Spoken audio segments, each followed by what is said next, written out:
पुस्तकस्य सङ्ग्रहसारमेव अहम् आङ्ग्लभाषेयेव प्रदर्शनं करोमि। आङ्ग्लभाषेन प्रदर्शनं करोमि, इदानीं तु संस्कृतं बहु धारावाहिकेन भवति। So,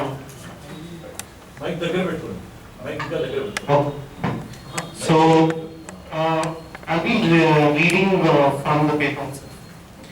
I would like to start off.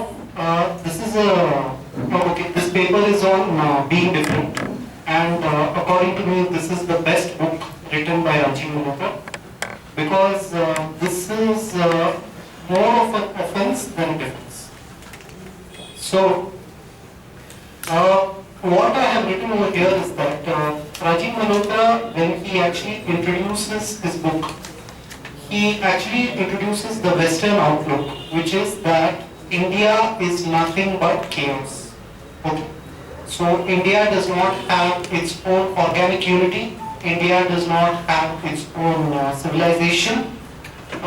It may have had something valuable, but that was a Western contribution, and we have to get that back. So in a way, even stealing ideas from India is not a problem. That is the general perception over here. So this is what he actually introduced the book. What attracted me most is something called Purupaksha. So let me give you an example over here. Once what had happened, there was a father and a daughter, and you know how little children are, they keep asking you questions.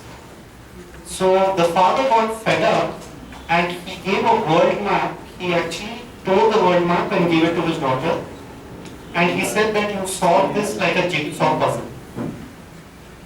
He was expecting this to take quite some time, but his daughter solved it within 5 minutes and gave that puzzle.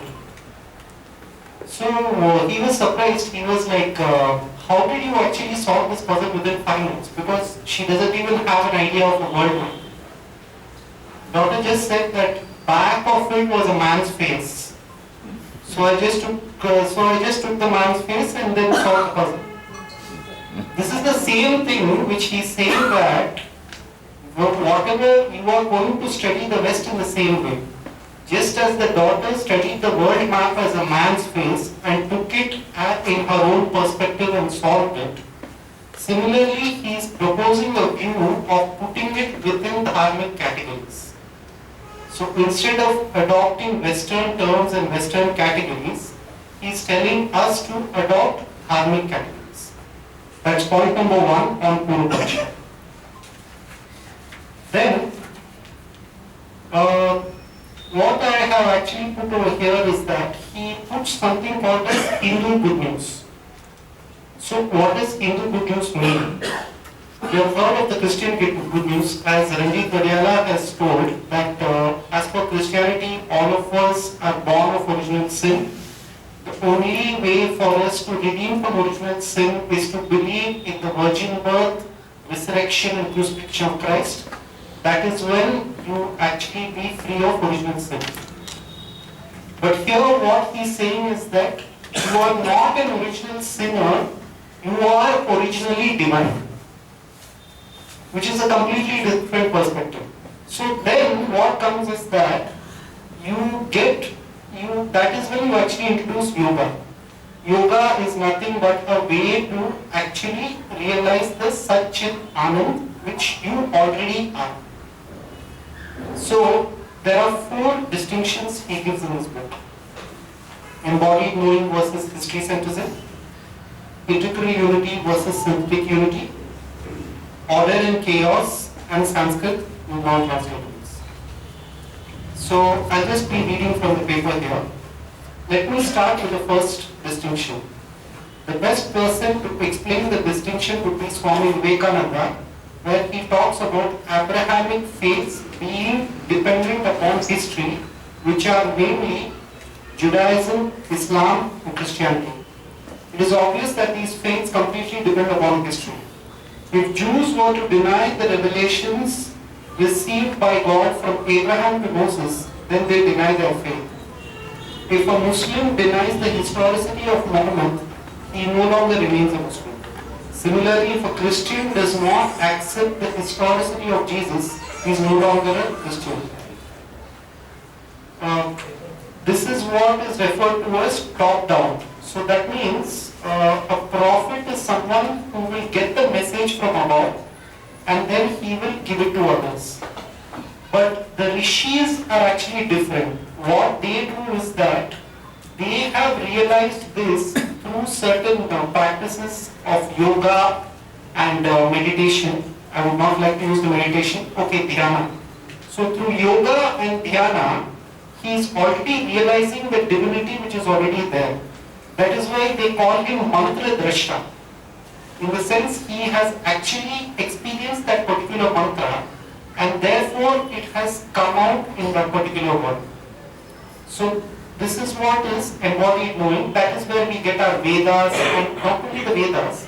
You look at Jainism, you look at Buddhism, these three faiths or dharmic faiths, if to put them more appropriately, they are not dependent upon the historicity of a founder, but upon the truths which are discovered by those founders, and the practitioners should actually realize those truths. That is what is called as embodied knowing, and that is history centrism. Now, another distinction he covers is integral unity versus synthetic unity. So, what integral unity, synthetic unity means is that, as per the Western logic, everything is separate. So that is why this, what contributes to it is even Greek logic as well as the religion. So there is an infinite distance between God, creation and man. And the way to actually get this, the way to actually bridge this is by bringing some kind of order. Opposed to that is integral unity. So integral unity literally means that we hear in the Vedas that the one decided to become many. I can't remember this at the top of my head, but it says that the one decided to become many. So when you say the Ekoham Bahusyam Prajayati, we hear it in the Upanishads as well. So the one, when he decided to become many, nothing is actually different from him. Now, one small question might come. They say that this only exists in Advaita, but what about Visishtadvaita and Dvaita? It exists in both. It exists in Visishtadvaita, it exists in Dvaita. Reason being that these texts are already there in the Vedas. So whether it be any Acharya, he will have to work on the principle of integral unity. He will have to say that Paramatma is there, all pervasive everywhere. That is where we start from. Buddhists over here will again bring in something called as Pratitya Samutpaya. Pratitya Samutpaya means interdependency upon each other. So they don't have the concept of a substance connecting everything, but everything is interdependent upon each other. So through that principle they actually see an integral unity, and realizing this intellectually is not enough. You have to actually experience it for yourself. That is what they are calling Nirvana. Going on to that, and sorry. So the next one is order and chaos. Order and chaos, again, what you have to understand is that it comes from this, that since everything is separate, it should come under a certain order. You need it to be bound through some kind of force. So over here, India is looked as something chaotic. In the sense, it does not match their values and it does not match their logic. And what happens is that they can't think of something too complex or too varied. So if something does not come within their boundary of linear logic and does not agree, because I think in Aristotelian logic there is no middle ground. But if you look at Nyaya, it talks of 4 types of existence.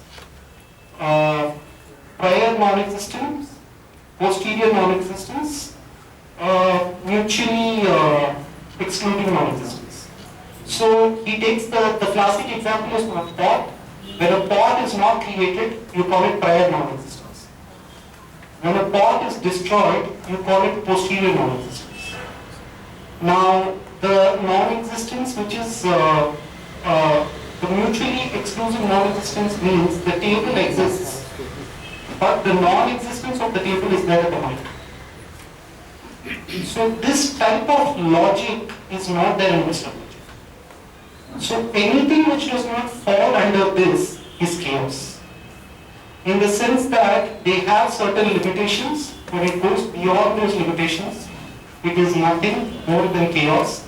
That is why, according to the Western world and the typical Western view, India's optimum state is balkanization, which means splitting it up into different parts. That's one thing. And I'll just give you the last distinction called Sanskrit non-translatability. So there is a famous shloka in Sanskrit which says that amantram aksharam nasti, nasti moolam anaushadam, ayogya purusho nasti, yojikas tatat durlabha. So there is not one plant which does not have medicinal value. There is not one aksharam. So from a to kshar, the Sanskrit alphabets, everything is a mantra. The only person who knows how to join them and form into a mantra is a rishi. Getting that rishi is really tough. That is the reason why Sanskrit is not translated. So for example, you have to say Om. Om is Om. It has a certain vibrational effect. Similarly, when you say Ram, Ram is Ram. Ram is not equivalent to Allah, Jesus or anything. This is not to be against other traditions, but this is a fact. And what I would suggest is that if anyone wants proof of this, try this one thing. Do a Nam Japam for 15 minutes every day for at least a month. After that, you take a Rudraksha Mala with you and do that same Nama, holding the Rudraksha, do not move it, and automatically you will see the Rudraksha will move in a positive circle.